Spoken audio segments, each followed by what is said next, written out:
The church of South India diocese of Medak holy trinity church Bolarum pastorate సమర్పిస్తున్న daily Bible డివోషన్స్ని వీక్షిస్తూ ఉన్న ప్రియాతి ప్రియమైన సంఘ సభ్యులందరికీ మరియు ఆత్మీయులైన మిత్రులందరికీ మనల్ని అనుక్షణం చూస్తూ సంరక్షిస్తూ ఉన్న మన దేవాది దేవుడైన యేసుక్రీస్తు ప్రభుని మహాశక్తి గల నామమున మా హృదయపూర్వక స్వాగతాన్ని తెలియజేస్తున్నాం. ఈనాటి మన అనుదిన వాక్య ధ్యానాల్లో El Roi the God who sees me, చూచుచున్న దేవుడవు నీవే అన్న అంశంపై మన చిన్న పాస్టమ్మ శ్రీమతి పి నాన్సీ ప్రశాంతి గారు మనకు దైవ సందేశాన్ని అందిస్తూ ఉన్నారు. సందేశానికి ముందుగా మనల్ని నిరంతరం చూస్తూ కాపాడుతూ ఉన్న మన దేవాది దేవుని స్తుతిస్తూ ఈ చక్కటి ఆరాధన గీతాన్ని విందాం.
ప్రైజ్లా అనుదిన వాక్యదానంలో విశ్వాసులందరికీ వందనాలు. ప్రార్థించుకుందాము. మహోన్నతుడైన దేవా, నీకు వందనాలు, స్తోత్రాలు చెల్లించుకున్నాం ప్రభా. మరి ఒక్కసారి మీ సన్నిధిలో ప్రభా గడుపుటకు, నీ యొక్క వాక్యదానం చేయుటకు మాకు ఇచ్చిన సమయాన్ని బట్టి నీకు వందనాలు, స్తోత్రాలు చెల్లించుకున్నాం ప్రభా. నీ ఒక వాక్యాన్ని ధ్యానిస్తుండగా ప్రభా, నీ మాటతో మమ్మల్ని మాట్లాడి ప్రభా, మమ్మల్ని ఫలింపజేసి నీ కృప కొరకు, నీ ఇచ్చిన గలవారం నీ రాకడ కొరకు సిద్ధపడే కృపను మాకు అందరికీ దయచేయమని ఇచ్చిన ప్రార్థన యేసుక్రీస్తునామమున ప్రార్థించి వేడుకుంటున్నాం తండ్రి, ఆమేన్. మరి ఈ రోజు కొరకు నేను తీసుకున్నటువంటి అంశము El Roi, the God who sees, చూచుచున్న దేవుడవు నీవే. మరి ఆదికాండము 16వ అధ్యాయము 13వ వచనంలో మనం చూసుకున్నట్లయితే ఈ యొక్క మాటను మనం చూస్తాము. El Roi, the God who sees me, చూచుచున్న దేవుడవు నీవే. మరి అయితే బైబిల్లో మొదటిసారిగా దేవునికి ఒక పేరు పెట్టిన వ్యక్తిని మనము చూస్తున్నాము. తనే హగ్గారు. హగ్గరు గురించి మనము ఆదికాండము 16వ అధ్యాయము మరియు 21వ అధ్యాయంలో మాత్రమే మరి హగ్గరు గురించి మనము చూస్తున్నాము. మరి అబ్రహాము జీవితంలో హగ్గరు ముఖ్యమైన వ్యక్తి కాకపోయినప్పటికీ దేవుడు ఆమె జీవితం నుంచి మనము మంచి ఒక లెసన్స్ నేర్చుకునే కృపను దయచేసి ఉన్నాడు. మరి ఆమె జీవితం నుంచి, ఆమె యొక్క విశ్వాస జీవితం నుంచి మనము ఏమి నేర్చుకున్నాం అనేది మరొకసారి ధ్యానం చేసుకుందాము.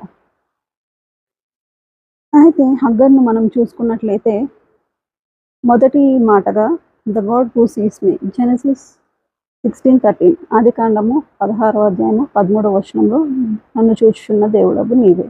అయితే హగ్గరు ఒక ఐగుప్తురాలు, ఒక దాసి, సారాయికి మరి అదేవిధంగా అబ్రాహాంకు మరి తను ఒక దాసిగా పనిచేస్తుంది. సారాయికి పిల్లలు లేని కారణంగా మరి హగ్గర్ను అబ్రాహాముతో పంపినప్పుడు మరి హగ్గరు గర్భవతిగా ఉందని తెలిసినప్పుడు మరి సారాయి ఆమెను చాలా విసిగించను, ఆమె దృష్టికి నీచురాలాయన అని మనము ఆదికాండము 16వ అధ్యాయంలో మనం చూస్తూ ఉంటాము. అయితే అక్కడ హగ్గరు మరి సారాయి తనను విసిగిస్తుంది, మరి ఆమె ఎందు నీచురాలుగా సారాయికి కనపడుతుందని మరి హగ్గరు అక్కడి నుంచి ఒక అరణ్య ప్రదేశంలోకి పారిపోయి వెళ్ళినప్పుడు అక్కడ దేవుని యొక్క దూత హగ్గరుతో మాట్లాడుతుంది అనమాట. ఏమనంటే, నువ్వు తిరిగి నీ యజమానురాలి దగ్గరికి వెళ్ళుము అని చెప్తుంది. అదేవిధంగా నీ యొక్క వంశాన్ని మరి దేవుడు దీవిస్తాడు, నీ యొక్క సంతానమును నిశ్చయముగా దీవిస్తాడు అనే ఒక ప్రామిస్ని మనం చూస్తున్నాము. అయితే హగ్గరును మనం చూసుకున్నట్లయితే ఆమె ఒక గర్భవతి, మరి అరణ్య మార్గంలో ఆమెను ఎవరు కూడా పట్టించుకొని ప్రదేశంలో ఆమె ఉంటున్నది. మరి ఆమె చాలా మరి సారాయి నుంచి మరి అబ్రహాం నుంచి తను ఒక తిరస్కారాన్ని చూస్తుంది. అరణ్య మార్గంలో ఒంటరిగా తిరుగుతుంది. మనం చూసుకున్నట్లయితే మనం కూడా మన జీవితంలో ఒంటరిగా ఉండొచ్చు. ఎవరు మనల్ని పట్టించుకోవట్లేదని బాధపడుతుండొచ్చు. కానీ దేవుడు హగ్గరుకు ఏ విధంగా అయితే ఒక దూత ద్వారా మాట్లాడాడో అదే విధంగా దేవుడు మనతో ప్రతిరోజు తన యొక్క వాక్యం ద్వారా మనతో మాట్లాడుతున్నాడు. దేవుడు మనల్ని చూస్తూనే ఉన్నాడు. You are not invisible in sight of God. దేవుడు మనల్ని ఎల్లప్పుడూ చూస్తున్నాడు. మన కొరకు ఒక దూతను మరి హగ్గరుకి ఏ విధంగా అయితే పెట్టి ఉన్నాడో మన కొరకు కూడా దేవుడు ఆ విధంగా పెట్టి ఉన్నాడు. మరి అలాంటి సమయంలో మరి హగ్గరు దేవునికి ఈ యొక్క పేరు పెట్టినదని మనం తెలుసుకుంటున్నాము. ఎల్ రోయి, దేవుడు నన్ను చూస్తున్నాడు అని కృతజ్ఞతగా దేవునికి ఒక పేరు పెట్టి ఉన్నది. దేవుడు మరి విరిగి నలిగిన హృదయం గలవారిని హత్తుకొను అని కీర్తనలు 34:18వ వచనంలో మనం చూసుకున్నట్లయితే, విరిగిన హృదయం గలవారికి యెహోవా ఆసన్నుడు, నలిగిన మనస్సు గలవారిని ఆయన రక్షించును. మరి హగ్గరుకు దేవుడు ఆ విధంగా తోడే ఉన్నాడు. మనల్ని కూడా దేవుడు ఇదే వాక్యంతో మనల్ని పోషిస్తున్నాడు, ఇదే వాక్యంతో మనల్ని భద్రపరుస్తున్నాడు. రెండవ పాయింట్గా మనం చూసుకున్నట్లయితే, God hears the cries of suffering, దేవుడు మన మొరను వినును. ఆదికాండము 21:17వ వచనంలో మనం చూసుకున్నట్లయితే,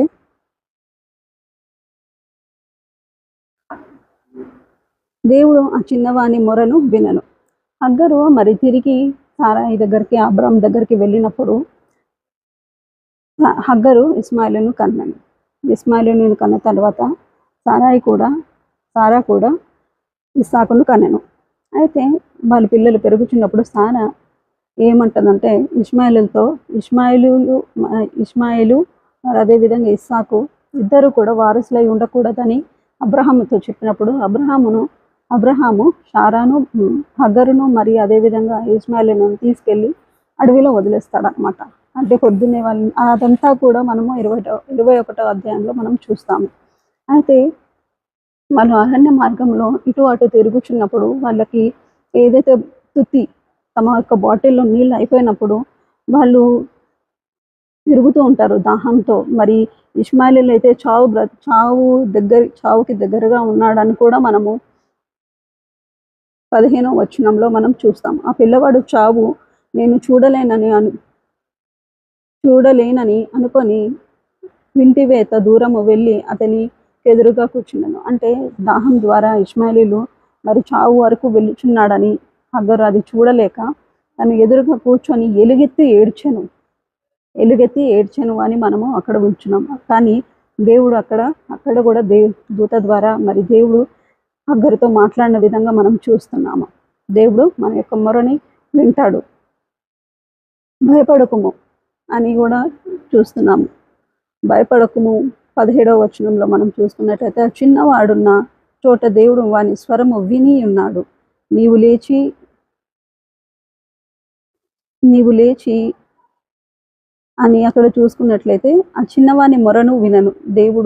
అప్పుడు దేవుడు దూత ఆకాశము నుండి హగ్గరును పిలిచి, హగ్గరు నీకేమి వచ్చినది, భయపడకుము అని ఒక అభయం ఇస్తుంది. అంటే మనం ఎలాంటి అరణ్య ప్రదేశంలో అంటే మన బాధలను కానీ మన యొక్క కష్ట సుఖాలు కానీ మనం ఇలాంటి పరిస్థితుల్లో ఉన్నప్పుడు మనము ఎవరికి తెలియకుండా మౌనంగా ఏడుస్తున్నప్పటికీ కూడా దేవుడు మనల్ని చూస్తూ ఉన్నాడు. దేవుడు మన యొక్క ప్రార్థన వింటున్నాడు, మన మొరను వింటున్నాడని చూస్తున్నాము. మరి ఇష్మాయిలీల మొరను దేవుడు విన్నాడు. మరి అక్కడ ఇంకా చూసుకున్నట్లయితే ఒక నీటి ఊటను కూడా దయచేస్తాడు. తను కళ్ళు తెరవగానే నీటి ఊటను. మరి కీర్తనలు 116 మొదటి 2 వచనాలు చూసుకున్నట్లయితే యెహోవా నా మొరను నా విన్నపములు ఆలకించి ఉన్నాడు కాగా నేను ఆయనను ప్రేమించుచున్నాను. ఆయన నాకు చెవియొగెను కావునని నా జీవిత కాలం అంతయు నేను ఆయనకు మొరపెట్టదను. నిజంగా దేవుడు మన యొక్క ప్రార్థన వెన్నెవరికి మనం చేసే ప్రతి ప్రార్థనను కూడా దేవుడు లక్ష్య పెడుతూనే ఉంటాడు. మనము మన హృదయము శుద్ధి గల వారమై దేవుణ్ణి మొరపెట్టినప్పుడు దేవుడు మన ప్రార్థనలకు ఉత్తరం ఇచ్చేవాడిగా ఉన్నాడు. మరి అదేవిధంగా 3వ వచనంలో మూడవ పాయింట్గా మనం చూసుకున్నట్లయితే God provides at the right time. దేవుడు సరైన సమయంలో మనకి సమృద్ధిని కలుగజేస్తాడు. మరి ఆదికాండము 21:19వ వచనంలో మనం చూసుకున్నట్లయితే మరియు దేవుడు ఆమె కన్నులను తెరిచినందున ఆమె నీటి ఊటను చూచి వెళ్ళి ఆ తిత్తిని నీళ్లతో నింపి చిన్నవానికి త్రాగనిచ్చును. మరి ఇష్మాయిలీలు నీళ్లు లేక మరి మొరపెట్టి ఏడుస్తున్నప్పుడు, ఎలుగెత్తి హగ్గరు ఏడుస్తున్నప్పుడు అరణ్య మార్గంలో దేవుడు మరి ఆ మొరను విని ఆమె కన్నులు తెరిచినందున ఆమె యొక్క నీటి ఊటను చూస్తుంది. ఆ నీళ్లు తీసుకెళ్ళి హగ్గరుకు తాగిచ్చినప్పుడు మరి దేవునికి ప్రతిదీ తెలుసు, ఏ సమయంలో మనకి ఏమి ఇవ్వాలో, మనం ఏ విధంగా అడుగుతున్నామో, మరి మన యొక్క ప్రార్థన ఏ విధంగా ఉంది అనేది మనము ఒకసారి మనల్ని టెస్ట్ చేసుకోవాలి. God knows everything, when to give, what to give. He is the right time to give us. మన ప్రార్థనకు ఆయన జవాబిస్తాడు. అదేవిధంగా చూసుకున్నట్లయితే ఫిలిప్పీలు 4:19వ వచనంలో చూసుకున్నట్లయితే ఫిలిప్పీలు 4 అధ్యాయము 19వ వచనం. కాగా దేవుడు తన ఐశ్వర్యము చొప్పున క్రీస్తు యేసునందు మహిమలో మీ ప్రతి అవసరమును తీర్చును కదా. దేవుడు ఎంత గొప్పవాడు. దేవుడు మరి ఎలాంటి పరిస్థితుల్లో ఉన్నప్పటికీ మరి మనము ఆయన యందు విశ్వాసం ఉంచినప్పుడు, ఆయన యందు మొరపెట్టినప్పుడు ఆయన మన యొక్క ప్రార్థన వింటాడు.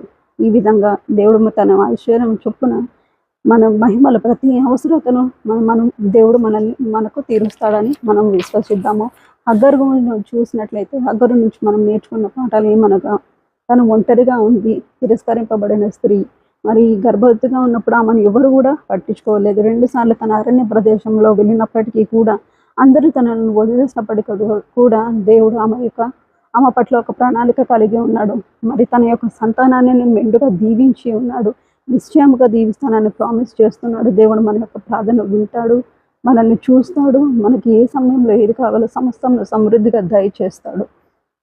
దేవుడు దేవుడు హగ్గరుకు సమాధానం కలుగజేసి ఉన్నాడు. ఆయన సమీపముగా ఉన్నాడు.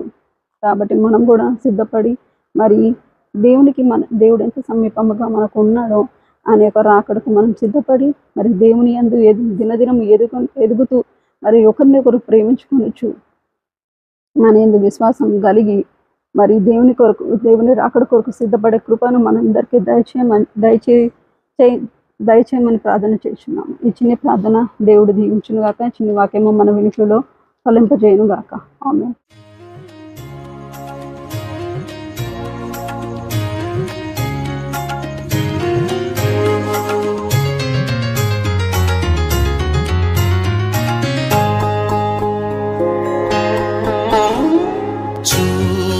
చూచుచున్నాము నీ వైపు మా ప్రియ జనక, చూచుచున్నాము నీ వైపు,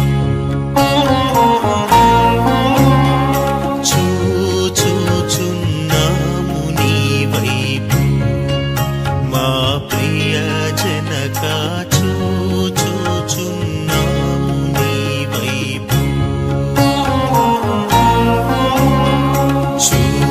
చూచు నీ ప్రేమ సొంపు సువార్తను చాచుచు కరములు చక్కంగా నీ వైపు, చూచుచున్నాము నీ వైపు మా ప్రియ జనక, చూచుచున్నాము నీ వైపు.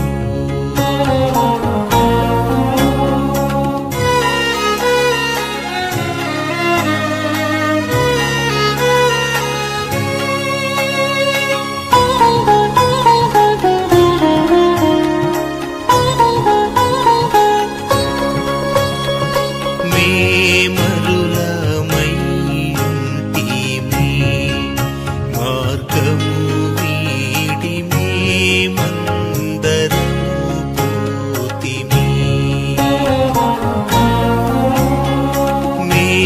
మేమరులమై ఉంటిమి, మార్గము వీడి మేమందరము పోతిమి. ప్రేమ చేనప్పుడు ప్రియతనయు నంపించి క్షేమ మార్గము మాకు ప్రేమను చూపితివి. చూచుచున్నాము నీ వైపు మా ప్రియ జనక, చూచుచున్నాము నీ వైపు.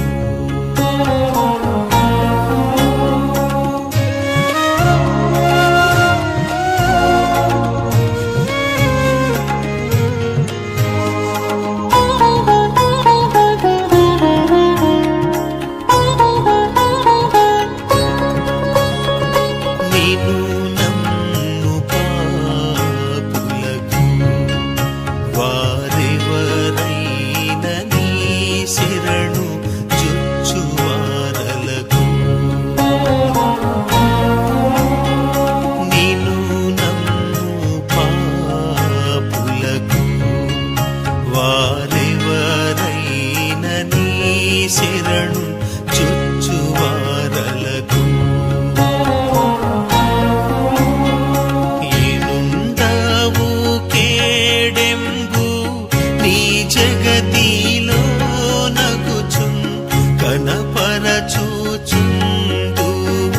ఘనమైన నీ కృప, చూచుచున్నాము నీ వైపు మా ప్రియ జనక,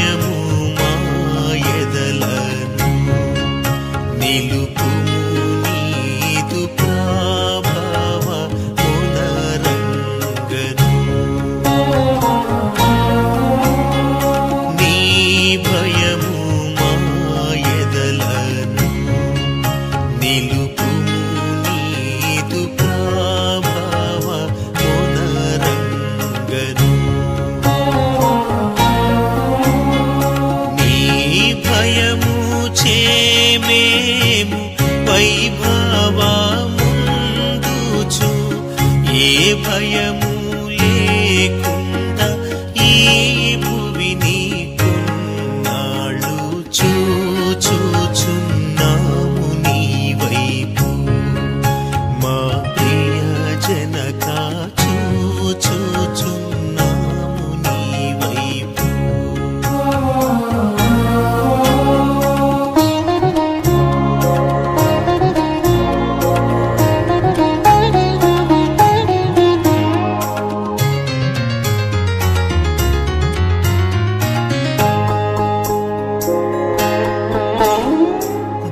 దయచూచి మమ్మునెప్పుడు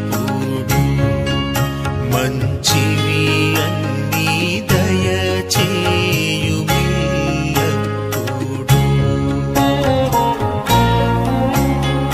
దయచూచి మమ్మునెప్పుడు మంచివి అన్నీ దయచేయుమిల్లప్పుడు.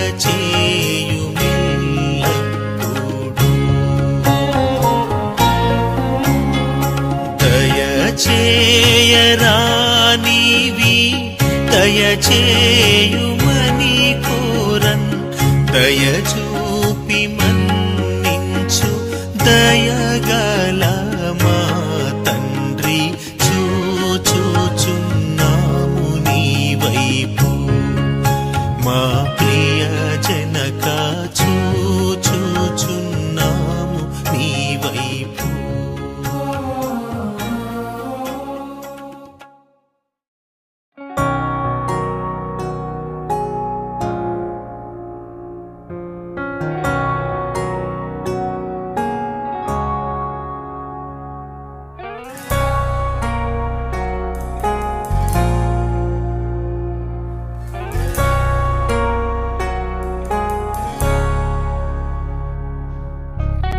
రోయివై నన్ను చూడగా నీ దర్శనమే నా బలమాయను.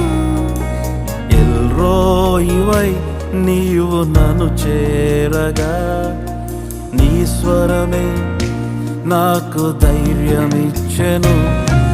నిముఖ కాంతి నా ధైర్యము, నిముఖ కాంతి నా బలము, నిముఖ కాంతి నా ధైర్యము, నిముఖ కాంతి నా బలము.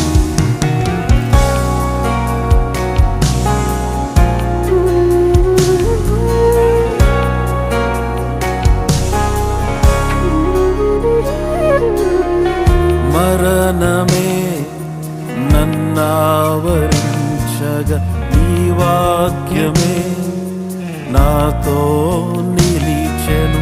ఎల్రోయివై నన్ను చూడగా శత్రువే సిగ్గునొందెను. నిముఖ కాంతి నా ధైర్యము, నిముఖ కాంతి నా బలము, నిముఖ కాంతి నా ధైర్యము, నిముఖ కాంతి నా బలము.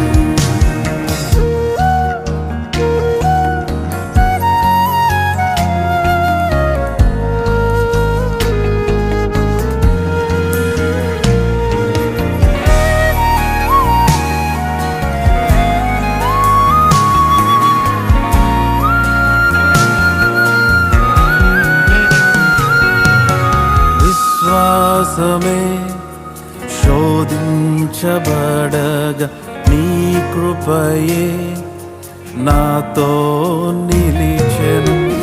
రోయివై నన్ను చూడగా శత్రు ప్రణాళిక ఆగిపోయెను.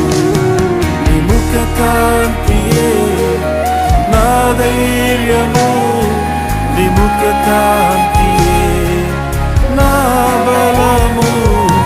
నిముఖ కాంతి నా ధైర్యము, నిముఖ కాంతి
కాంతియే నా ధైర్యము విముఖ కాంతియే నా బలము విముఖ కాంతియే నా ధైర్యము విముఖ కాంతియే నా బలము విముఖ కాంతియే నా ధైర్యము